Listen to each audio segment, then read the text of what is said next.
Hello and welcome back to the Lean Programmers YouTube channel. And this is your friend Madhav, and I wish you a very happy new year. I have a very exciting news to tell you. As you can see on your screen, I am going to finally start a tutorial series on system design. And this is going to be completely for free. It's going to be on my YouTube channel. So, what you should be doing right now is you should immediately go to my YouTube channel, youtube.com/slash the lean programmer. It's full of knowledge. It's going to be full of knowledge, and you have to hit the subscribe button and you have to hit the like button on this video. This video specifically is going to be a little bit long. Why? Because I'm going to set the pattern on how we are going to study this. I'm going to give you a quick introduction about what before even going to template pattern, what is behavioral patterns and so on. Why do we need system design? Why do we need patterns? So this is going to be a very informative video. This might be slightly longer, I'm telling you from before, but you should definitely not skip it. You should see it till the end. And if you haven't already, you should hit the like button, because I have done a lot of hard work to making these slides for you, making the content for you. I've actually made slides. So you better hit the like button, share it with your friends, and hit the subscribe button. So let's get started without any wasting any time, because I am super excited to start this course. But hey, before starting, there's another catch. Why do we need to learn system design? Hey, because system design isn't that a thing of past with AI doing all the thing. Do we still need system design? Yes, we do. I want you to think about it. I want you to think about why do we still need system design? Comment it in the box. Pause this video, think about it, and comment below on why do you think with AI writing 90% of the code now, why do you still need to learn system design? I hope you have commented it, and I would love to see your views on it. I'm going to tell you my 100% honest views on this, and I'm very confident on what I'm saying. So, why is this the perfect time to learn system design? The question is not about whether you should be learning or not. The question is you should absolutely be learning system design, and this is the perfect time. If you did not learn it in past, that's fine. But if you are ignoring it today, you're going to stay behind. If you want to grow in your career, this is the perfect time to learn system design. Why? Because just think about it. AI is writing all the code. Just think about it. For take a pause and think about it. Right now, AI acts like a junior engineer. Whatever you ask AI to do, it does perfectly. Read between the lines. Just think about what I said. Whatever you ask AI to do, it does it perfectly. The catch here is you need to ask AI to do. So now you should be more like a senior engineer with AI as a junior engineer. You should be more like a tech lead or an architect, and with AI doing all the coding work. So you should be focusing on the system design. You should ensure that whatever code is being written is following the pattern. You should architect the systems now. I'm going to tell you an example. I was making an app yesterday, and it took me honestly just 2 hours to build a whole app and even deploy it. It was a simple one, I agree. But then AI did all the coding, but I told AI what to do. So it's high time to learn system design, because you are going to be an architect with AI, and it's going to be very much fun. It's going to be a lot of fun. I want you to put on your seatbelt and stay with me for the next 20 to 25 minutes. And I'm going to make you a better architect, a better engineer. So, a little history about system design, architecture patterns, software patterns. Why do we need that? And what's the history? So the inspiration came from a book which was called A Pattern Language. So this was written by Christopher Alexander, who described various patterns for building towns and structures. There was this book that he wrote, which created some patterns that people could study and then learn while building the towns and stuff. So this one was later adapted to software as well. So software engineers adopted this concept to solve recurring design problems. For example, if you want to listen to something, for example, there's a server which is constantly emitting data, and you are one of the clients. There can be multiple clients, and you need to constantly listen to it and show users some highly changing data. For example, stock market prices. How are you going to build it? So, should you be reinventing the wheel? Probably not. Should you be solving it from scratch? Probably not, because people have already solved it before. And it's for your confidence, for your agility, it's very important to understand how people solved it earlier and can you use that. So there was this gang of four, basically four people who came together and published this book, Design Patterns, Elements of Reusable Software, Reusable Object-Oriented Software, where they introduced 23 fundamental patterns to the programming world, and we are going to learn all of them in this series because those are some patterns which are going to really, really help you building good quality software. So why do we need patterns? I already talked about it before. It's the same reason when you're when you're architecting a building or when you're architecting a town, you will come across some problems which people have already solved before. Same thing happens in software. Most likely, if you're building any particular app, you will come across problems which people have already solved before. So patterns provide standardized, proven solutions to recurring design problems. They act as blueprints. Focus on this. It's not the real code that matters here. Code can change, implementation can change, but the blueprint remains same. So they act as a blueprint that have been refined over many years to ensure that the systems are robust, adaptable, and efficient, with to ensure unified communication, efficiency, reducing the reinvention, scalability, and improving the code quality. A lot of theory, but in this video, as I told you, I have to set a rhythm for you. Want you to understand why do we need design patterns, and that's why I'm focusing a lot on the theory. So behavioral design patterns, this is the first kind of design patterns. You're going to see three types of overall design patterns. For today, I want you to just focus on the behavioral design patterns. So behavioral design patterns are the type of patterns, the design solutions focused on object communication, interaction, responsibility distribution, making code flexible, reusable, maintainable by defining common ways of objects working together. Very huge, very huge definition. But I know you are watching this video because you want it simplified. In general, these are the type of design patterns, for example, template pattern that I'm going to discuss today. These are the design type of design patterns which majorly focus on objects or classes communicating with each other to ensure loose coupling. Because whenever two objects communicate with each other, a lot of engineers tend to make them highly coupled, highly dependent on each other. Whereas in most of the cases, you will see that it's not a good idea.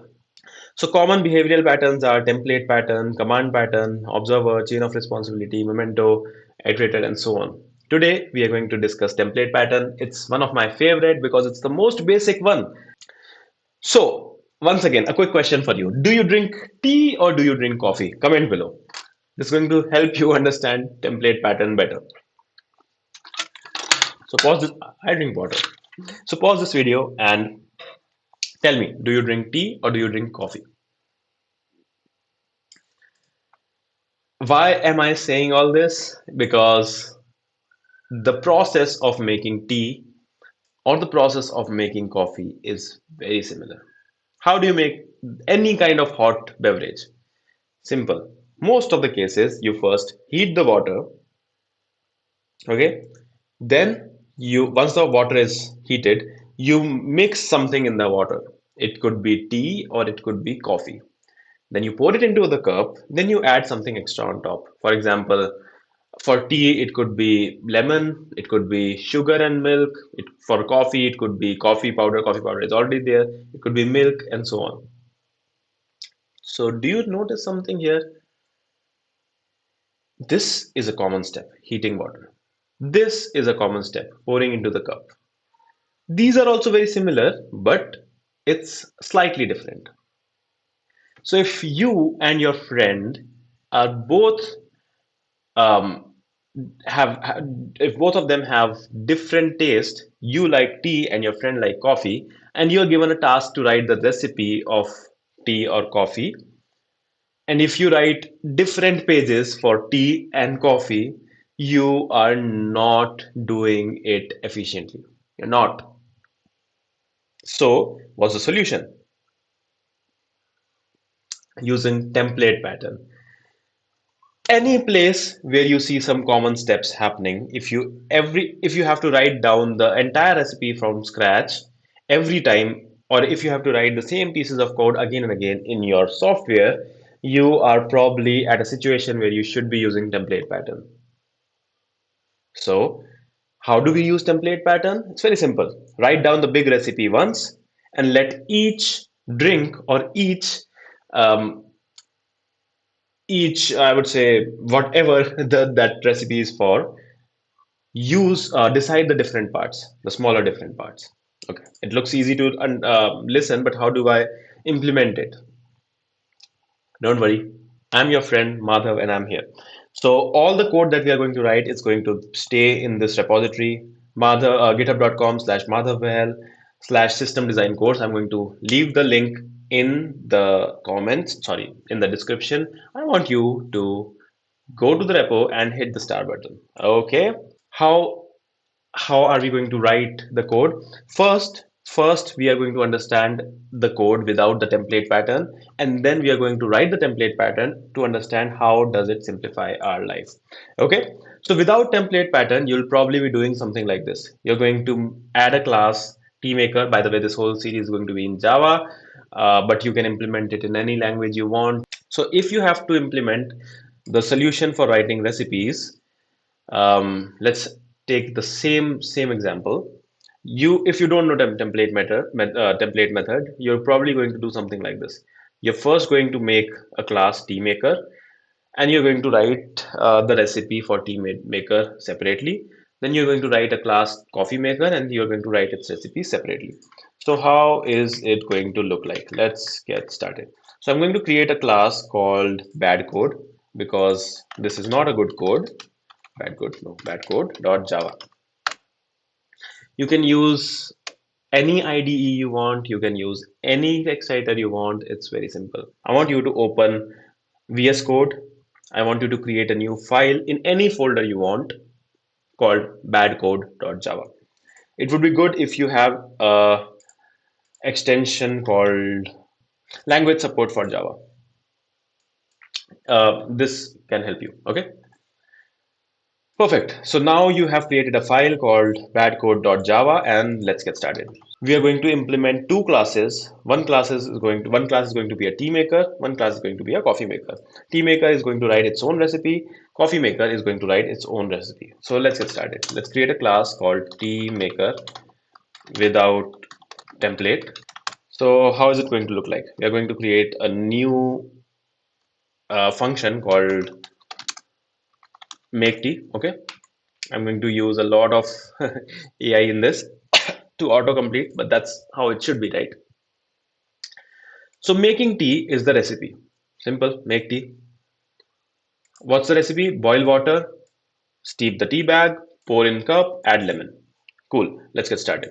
So how is it going to look like? Let's create a private method, boil water. This is going to be very simple. This is going to just print boiling water. In the real world scenario, this could be very different. So for example, if you are making um, your own coffee machine which needs a software, and you're going to create the software, so this could be something like this. Open add code for opening the tap. You're doing some automation. Pour the tap for 100 ml. Okay, start heating, and so on. So this could be all the automation that you might be writing. So what I'm trying to tell is this simple code, boil water, which just prints boiling water, could be a very huge piece of code. I want you to remember that. Okay, I'll come. Why I'm telling you that, I'm going to tell you in just a minute. Next, we are going to create a steep tea bag, which is going to pour the tea bag or whatever. It's going to add some tea. Okay, next I'm going to create pour in cup, which is going to basically create print pouring the tea into the cup. And then we are going to finally add a lemon. So we are creating a lemon. We are making a lemon tea. Okay, perfect. That's it. That's it. Now, what I want you to do is I want you to copy and paste, and I want you to understand this first thing. Wherever you find yourself copying and pasting code in software, that means you are not following the dry principle. Dry. Do not repeat yourself. Don't repeat yourself, which you are absolutely violating right now. If I copy and paste this, and I'm going to make it a coffee maker, and I'm going to make coffee, just see what is happening. We have basically boil water remains the same. We have copied the whole class. Pour in cup remains the same. So you're if let's assume you're making your tea making machine that you're making, it has an ability to create coffee as well. Do you think you're going to repeat all that code? It's just going to be so inefficient. So let's replace this with brewing coffee grinds, and add sugar and milk, adding sugar and milk. Do you see? It's so repetitive. I don't like this. Boil water is the same. So in your machine, whatever machine you're making, so this was a huge code, right? But it was exactly the same code repeating here and here. So just let me print it again. Some automation code to open the tab. Same thing is going to come here. Same thing. Now let's assume in future there's a software update and it requires some other API call to open the tab. You're going to replace the same code at two different places. And if you, in any case, if you forgot to replace the code here, your coffee will work, but your tea will stop working. It will not even pour the water into the cup. How are you going to make such a machine? No, not good, not good, not good at all. So I just wanted to tell you what are the disadvantages of writing your code like this. If you're repeating a lot of your code, it's bad, it's very bad. So let's quickly understand that. Okay, so we made a new tea maker and we made a new coffee maker, and let's run it. I'm just going to hit the run button. It runs perfectly. Boiling water, steeping into the tea bag, pouring tea, boiling water again, coffee grinds, coffee into tea, add sugar. It works, but you know why it is bad code. So let's understand what are the problems that are caused by not using template pattern. Code duplication, you already know. Repeated code methods leads to larger code bases. Just imagine, like right now it was just a print statement, but in future, this boiling water could be thousands of lines of code. Are you going to repeat the thousands of lines of code? No, you should not. Hard to change. If if one API changes in this, coffee will stop working. If one API changes in this, tea will stop working if you don't make the same change. It's very hard to maintain. Inconsistent algorithm flow. Each class is free to reorder. Scales poorly. Now just imagine you have to write the code for tea maker, coffee maker, chocolate maker, lemon tea maker, Assam tea maker, black tea maker, black coffee maker, espresso maker. You have to write the same code hundreds of times. It does not scale at all. So don't do that. Then what is the template method? It's very simple. It creates a template. Think of it as an outline for drawing. Do you remember when we were small children and there used to be a book? So that book used to had all the design outlines and you just had to color in it. So think of the template method as the same, exactly the same. It gives you the outline of the recipe or it gives you the outline of whatever code you're writing, and you can change the small steps in between. You can add the color of your own choice. So it has three major parts. One abstract class. I hope you remember what's an abstract class. Just if you don't, just Google it. And if you still don't understand, just write in the comments that, hey, I want to learn abstract classes, and I will make a video on that. Second part is concrete subclasses. So concrete subclasses are basically going to implement the abstract class to override the small details. And the template method is the function it's which is going to decide what step comes first, what comes step comes second, and so on. Let's understand how to make the template method in code. So I'm going to create a new file, goodcode.java. Okay. I am going to, let's create a main function in this. Okay. Instead of tea maker, coffee maker, juice maker, blah, blah, blah separately, I am going to create a beverage maker. I'm going to create a new class, beverage maker. Okay. What happened? Okay. So this beverage maker will have a final method. This is the template method. Okay. It's going to have a public final void make beverage. And what all is going to be in the beverage? What are the steps? The steps are going to be boil water, which is exactly common in everything that you make. It's going to have a brew method, which can change. It's going to have a pour in cup and so on, and add condiments. Okay, let's implement it. Okay, so first we are going to create protected boil water. So we are going to set all the methods as product protected. Why? Because we want our subclasses to be able to override them. Because let's say tomorrow, if boil water had to make some changes, or let's say if brew had to make some changes, the subclasses will should be able to do that. Okay, so I'm going to create another protected void brew. And I'm not going to implement it. So we forgot to add an abstract, obviously, because there's no implementation, right? So it's going to be abstract. See, such a weird mistake. Abstract. Obviously, don't you remember? Abstract class. Our beverage maker is the abstract class. Perfect. So now let's create the third method, protected void pour in cup. I'm going to just autocomplete it, pouring the beverage in the cup. And final thing is going to be protected abstract void add condiments. I think you're understanding now. See, you can implement the common steps in the abstract class, but whatever steps needs to be overridden, you don't define them. You let the concrete subclasses define them. Okay.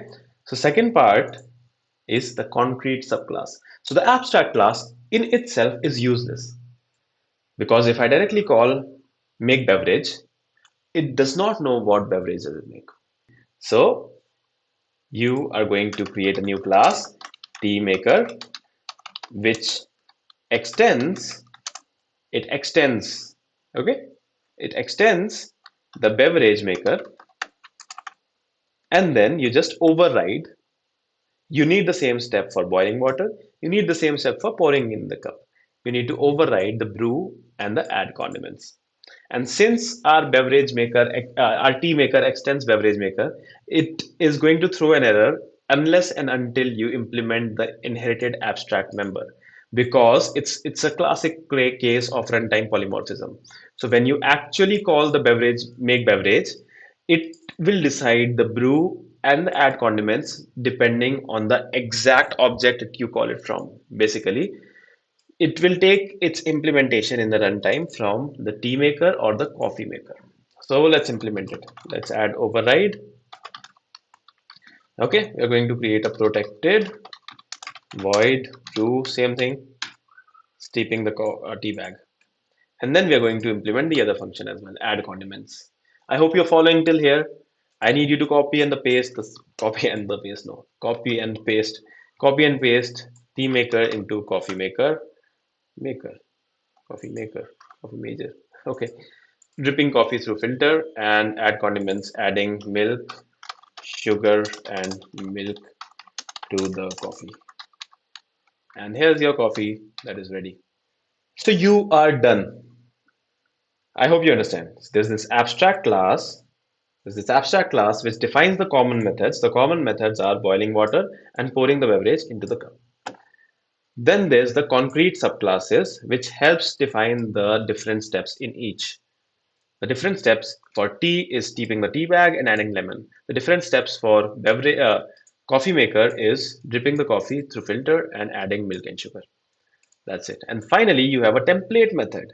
The template method is as simple as make beverage, which decides the steps for your recipe, which decides in what order the code should run. This is the template. This is the template. Okay, perfect. Now we have the main class. Simple. Let's create a new tea maker. Tea maker, tea maker equal to new tea maker. Okay, and I'm going to call the make beverage instead of make tea. Same thing I'm going to do with the coffee maker. Simple. And now let's try to run our code. Let's create a system out print. That's it. Just an empty line. Okay, let's run it. So see, it's as simple as boiling the water, steeping the tea bag, dripping the coffee, pouring the beverage, adding lemon, adding sugar, and your tea is done. Okay, perfect. So now we are done with this code. Once again, if you ever want to come back to this code, you can go to my GitHub repository, github.com/madhavbehel system design course.